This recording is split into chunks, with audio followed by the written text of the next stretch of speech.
Hi, everyone. My name is Moses, and I am a minister with the Freedom Church of the Poor. And I'm also the community program coordinator at Transmission Ministry Collective. And I'm really excited to, get to share some thoughts about this Isaiah passage tonight. And I'm sorry that I couldn't be there live, but I'm grateful to get to share some thoughts. And I'm going to start by being honest and saying that I kind of struggled thinking about what to share tonight because I feel like right now, after this election and kind of waiting for the inauguration, I've just heard like a lot of people say stuff like, oh, it's bad, but the pendulum always swings the other way, or, oh, it's bad, but, it's always darkest before the dawn. And I think also Christians like, I'll hear a lot of stuff like, the arc of the universe bends towards justice. And all that stuff, like, I've always felt like it sounds nice, but it's always kind of bothered me because I always kind of be like, I kind of want to be like, yeah, but what does that mean? And like, how do you know that? And how are we going to live that? And I think reading the lectionary today and thinking about the Epiphany, I didn't really know what I wanted to say about the idea of light and dark times. I think with the text, like Isaiah, that we read today, I think at worst, these texts can be misused to talk about bringing light into a world of spiritual impurity or fighting darkness, like sexual or gender immorality type of thing. But I still think there's something that's like deeper to these texts than just kind of a disconnected idea of like hope or light. And instead, I think that these texts are, kind of calling on us and challenging on us to do some really difficult and scary things that require a lot of courage in these truly dark and dangerous times. And so yesterday I was working on a lot of the resources that, on some of the resources that the Freedom Church and Freedom Shul will be putting out in a couple of weeks about the Bible study that we did on these early kingdom and prophetic text narratives.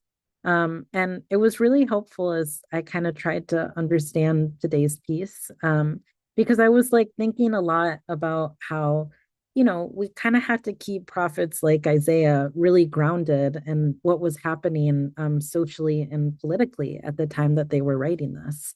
And I think it's sometimes tempting to just kind of like read Isaiah 60 and lose what he's actually criticizing and talking about.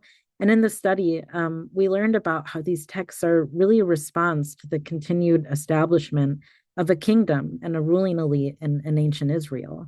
What these prophets are actually speaking to is not some kind of blind spiritual salvation or a rebuking of a spiritual evil, but these prophets are talking about rebuking a society and a ruling elite that has hoarded its wealth and has chosen to build temples instead of feeding and caring for people and are exploiting workers and letting the vast majority of people suffer.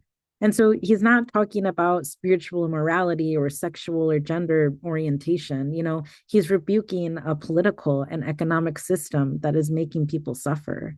And I also had to keep thinking that like the book of Isaiah is not just, Isaiah sitting down and writing a book. The book of Isaiah is a collection of lessons and writings of a movement of prophets and organizers out in the world courageously standing up in the face of dangerous and dominant empire and traveling around and telling the masses this society is dark and corrupt and we have to change that. This is not what God wants. This is not God's kingdom on earth. And we have to demand and organize towards something different because that's going to be the way that light is actually going to be brought into these dark times. Um, and so I wanted to take some time to actually read some of the passages that came before and after the Isaiah piece from today because I was like really moved just like going back a couple of chapters and reading about Isaiah talking about like what is light and what is darkness. And so we're going to start with Isaiah chapter 58, verses 1 through 10. Shout it aloud, do not hold back, raise your voice like a trumpet. Declare to my people their rebellion and to the descendants of Jacob their sins. For day after day they seek me out. They seem eager to know my ways, as if they were a nation that does what is right and has not forsaken the commands of its God. They ask me for just decisions and seem eager for God to come near them. Why have we fasted, they say, and you have not seen it? Why have we humbled ourselves and you have not noticed? Yet on the day of your fasting, you do as you please and you exploit all your workers. Your fasting ends in quarreling and strife and in striking each other with wicked fists. You cannot fast as you do today and expect your voice to be heard on high. Is this the kind of fast I have chosen? Only a day for people to humble themselves? It is only for bowing one's head like a reed and for lying in sackcloth and ashes? Is that what you call a fast, a day acceptable to the Lord? Is not this the kind of fasting I have chosen? To loose the chains of injustice and untie the cords of the yoke, to set the oppressed free and break every yoke. Is it not to share your food with the hungry and to provide the poor wanderer with shelter, when you see the naked to clothe them and not to turn away from your own flesh and blood? Then your light will break forth like the dawn, and your healing will quickly appear. Then your righteousness will go before you, and the glory of the Lord will be your rear guard. Then you will call, and the Lord will answer. You will cry for help, and he will say, here I am. If you do away with the yoke of oppression, with the pointing finger and malicious talk, and if you spend yourselves in behalf of the hungry and satisfy the needs of the oppressed, then your light will rise in the darkness, and you will become like the noonday. And so, I mean, I was like, whoa, I mean, that's so powerful, like he's literally basically just kind of shaming, this idea of like offering sacrifices or prayers or thoughts, but not actually changing the systems that are really hurting people. And then we're going to read really quickly just the Isaiah part that was the lectionary for today before reading the next chapter. So this is Isaiah chapter 60, 1-6. Arise, shine, for your light has come, and the glory of the Lord rises upon you. See, darkness covers the earth, and thick darkness is over the people, but the Lord rises upon you, and his glory appears over you. Nations will come to your light, and kings to the brightness of your dawn. Lift up your eyes and look about you. All assemble and come to you. Your sons come from afar, and your daughters are carried on the hip. Then you will look and be radiant. Your heart will throb and swell with joy.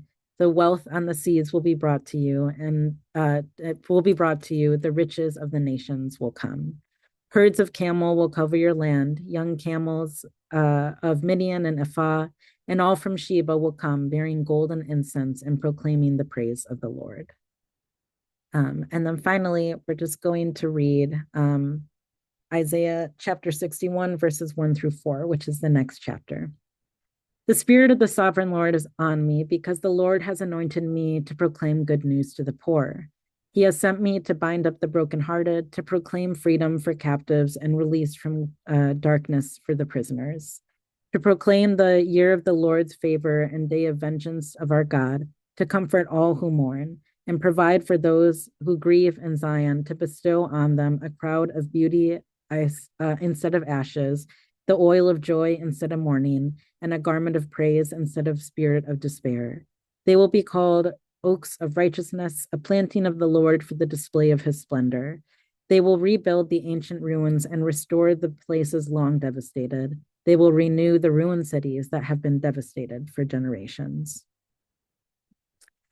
And so I was just having like such a cool time, like going a little bit back and a little bit forward and seeing here that Isaiah is, not just kind of like with an empty hope, talking about us being lights and darkness, because we believe in God or, whatever.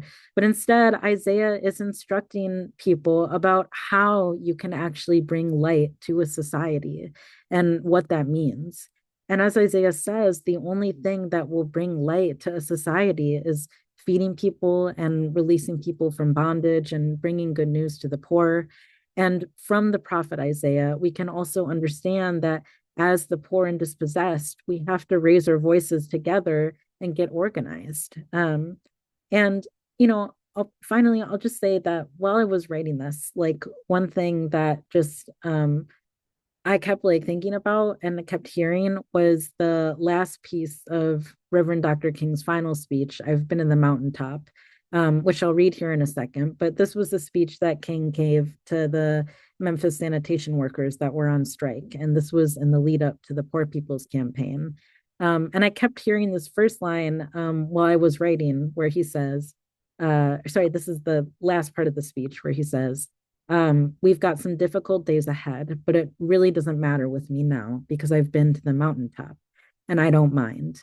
Like anybody, I would like to live a long life. Longevity has its place, but I'm not concerned about that now. I just want to do God's will. And he's allowed me to go up to the mountain and I've looked over and I've seen the promised land. I may not get there with you, but I want you to know tonight that we as a people will get to the promised land. Mine eyes have seen the glory of the coming of the Lord. And so there was something really profound to me that was like these two things speaking to each other, like this prophet and this organizer, Isaiah, and then, of course, like the prophet and organizer, Martin Luther King. And I kept wondering what he might have meant, right, by getting to the mountaintop and getting to see the promised land. Obviously, we can think of big things, like the March in Washington and seeing so many folks come together for that. But I also wonder if part of, the mountaintop and seeing the promised land is those instances of organizing towards the Poor People's Campaign, like he was in Memphis with the sanitation workers, where he's seeing people come together from all these different places and experiences and uniting on the basis of economic justice and demanding that the system changes. And so, it's a thing that we know was a process that was not easy and was not perfect and was is really gritty and really complicated, but also it's where the light and the hope actually was in those dark times. It was in the organizing. And so in this new year, right, as we prepare for the dark and the difficult times of what's to come, I want to try and stay grounded in the fact that the search for the light and the bringing about a light to society is not always easy and is not always pretty, but like we have to do it. We have to take care of one another, and we have to organize towards a society that's going to take care of us. And so I'm really grateful to be on tonight, and Happy New Year, everyone.